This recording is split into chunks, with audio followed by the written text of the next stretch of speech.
Ready कौन जा रहा है इसमें भजन ला। स्टार्ट।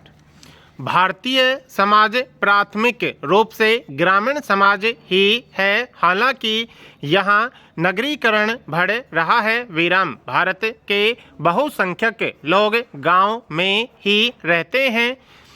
उनका जीवन कृषि अथवा उससे संबंधित व्यवसायों से चलता है। विराम। इसका अर्थ यह हुआ कि बहुत से भारतीयों के लिए भूमि उत्पादन का एक महत्वपूर्ण साधन है। विराम।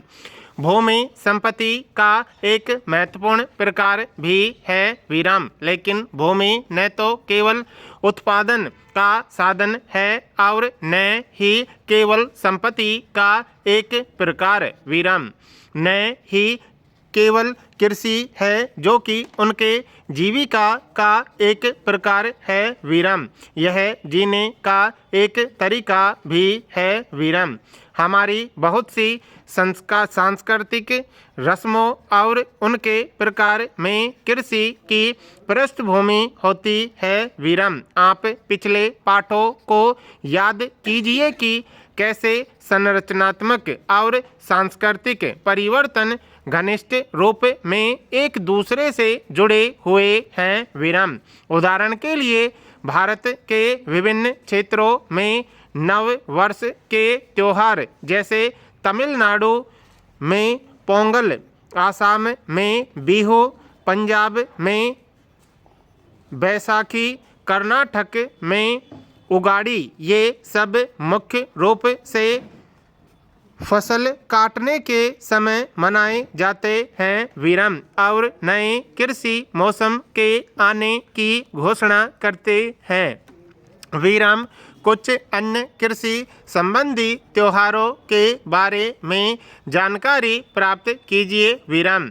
कृषि एवं संस्कृति के बीच एक घनिष्ठ संबंध है। विराम। हमारे देश में कृषि की प्रकृति और अभ्यास प्रत्येक क्षेत्र में भिन्न भिन्न तरह का मिलेगा। विराम। ये भिन्नताएं विभिन्न क्षेत्रीय संस्कृतियों में बिंबित होती हैं। विराम। आप कह सकते हैं कि ग्रामीण भारत की सांस्कृतिक और सामाजिक संरचना दोनों कृषि और कृषक जीवन पद्धति से बहुत निकटता से जुड़ी हुई है। विराम। अधिकतम ग्रामीण जनसंख्या के लिए कृषि जीविका का एकमात्र महत्वपूर्ण स्रोत या साधन है। विराम। लेकिन ग्रामीण सिर्फ कृषि ही नहीं है। विराम। बहुत से ऐसे क्रियाकलाप हैं जो कृषि और ग्राम्य जीवन की मदद के लिए हैं और वे ग्रामीण भारत में लोगों के जीविका के स्रोत हैं। विराम। उदाहरण के लिए बहुत से ऐसे कारीगर या दस्तकार जैसे कुम्हार, खाती, जुलाहे, लोहार एवं सुनार भी ग्रामीण क्षेत्रों में रहते हैं। विराम। वे ग्रामीण अर्थव्यवस्था का एक हिस्सा और खंड हैं। विराम। औपनिवेशिक काल से ही वे संख्या में धीरे धीरे कम होते जा रहे हैं। विराम। आपने पहले अध्याय में पढ़ ही लिया है कि कैसे मशीन से बने सामानों के आगमन ने उनकी हाथ से बुनी हुई वस्तुओं का स्थान ले लिया है। विराम। बहुत से अन्य विशेषज्ञ एवं दस्तकार जैसे कहानी सुनाने वाले, ज्योतिषी, पुजारी, भिस्ती एवं तेली इत्यादि भी ग्रामीण जीवन में लोगों को सहारा देते हैं। विराम। ग्रामीण भारत में व्यवसायों की भिन्नता यहाँ की जाति व्यवस्था में प्रतिबिंबित होती है। विराम। जहाँ की कुछ क्षेत्रों में विशेषज्ञ और अपनी सेवाएं देने वाले धोबी, कुम्हार एवं सुनार इत्यादि सम्मिलित होते हैं। विराम। इनमें से कुछ परंपरागत व्यवसाय आज टूट रहे हैं। विराम। लेकिन ग्रामीण नगरीय आर्थिकी के परस्पर अंततः संबंध से कई व्यवसाय गांवों में आ रहे हैं। विराम बहुत से लोग गांवों में रहते हैं, नौकरी करते हैं या उनकी जीविका ग्रामीण कृषि क्रियाकलापों पर आधारित है। विराम उदाहरण के लिए बहुत से गांव में रहने वाले लोग सरकारी नौकरी जैसे डाकखाने में, शिक्षा विभाग में, कारखाने में कामगार या सेना की नौकरी करते हैं। उनकी जीविका कृषि क्रियाकलापों से चलती है। विराम पैरा ग्रामीण समाज में कृषि योग्य भूमि ही जीविका का एकमात्र महत्वपूर्ण साधन और संपत्ति का एक प्रकार है। विराम लेकिन किसी विशिष्ट गांव या किसी क्षेत्र में रहने वालों के बीच इसका उचित विभाजन नहीं है। विराम न ही सभी के पास भूमि होती है। विराम वास्तव में भूमि का विभाजन घरों के बीच बहुत असमान रूप से होता है। विराम भारत के कुछ भागों में अधिकांश लोगों के पास कुछ न कुछ भूमि होती है।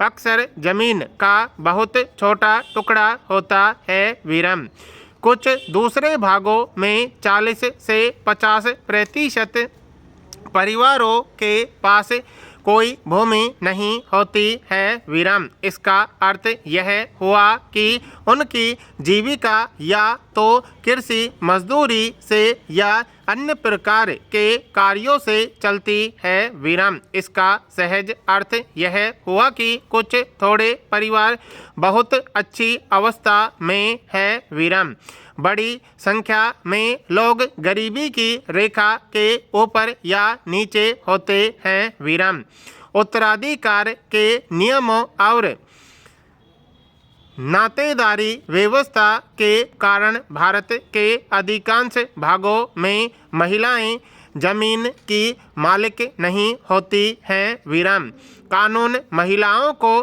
पारिवारिक संपत्ति में बराबर की हिस्सेदारी दिलाने में सहायक होता है। विराम वास्तव में उनके पास बहुत सीमित अधिकार होते हैं और परिवार का हिस्सा होने के नाते भूमि पर अधिकार होता है जिसका कि मुखिया एक पुरुष होता है। विराम भूमि स्वामित्व के विभाजन अथवा संरचना संबंध के लिए अक्सर कृषक संरचना शब्द का इस्तेमाल किया जाता है। विराम क्योंकि ग्रामीण क्षेत्रों में कृषि योग्य भूमि ही उत्पादन का सबसे महत्वपूर्ण स्रोत है।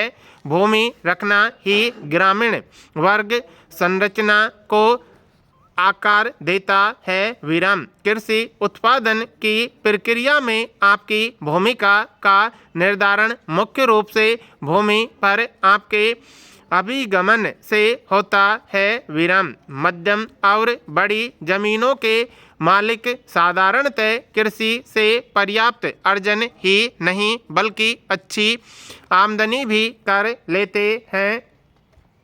हालांकि यह फसलों के मूल्यों पर निर्भर करता है जो कि बहुत अधिक घटता बढ़ता रहता है। साथ ही अन्य कारणों जैसे मानसून पर भी निर्भर करता है। लेकिन कृषि मजदूरों को अक्सर निम्नतम निर्धारित मूल्य से कम दिया जाता है और वे बहुत कम कमाते हैं। विराम उनकी आमदनी निम्नतम होती है। विराम उनका रोजगार असुरक्षित होता है। विराम अधिकांश कृषि मजदूर रोजाना दिहाड़ी कमाने वाले होते हैं और वर्ष में बहुत से दिन उनके पास कोई काम नहीं होता है। विराम इसे बेरोजगारी कहते हैं। विराम समान रूप से काश्तकार या पट्टेधारी की आमदनी मालिक कृषकों से कम होती है क्योंकि वह जमीन के मालिक को यथेष्ट किराया चुकाता है। साधारणतः फसल से होने वाली आमदनी का 50 से 75% पूर्ण विराम।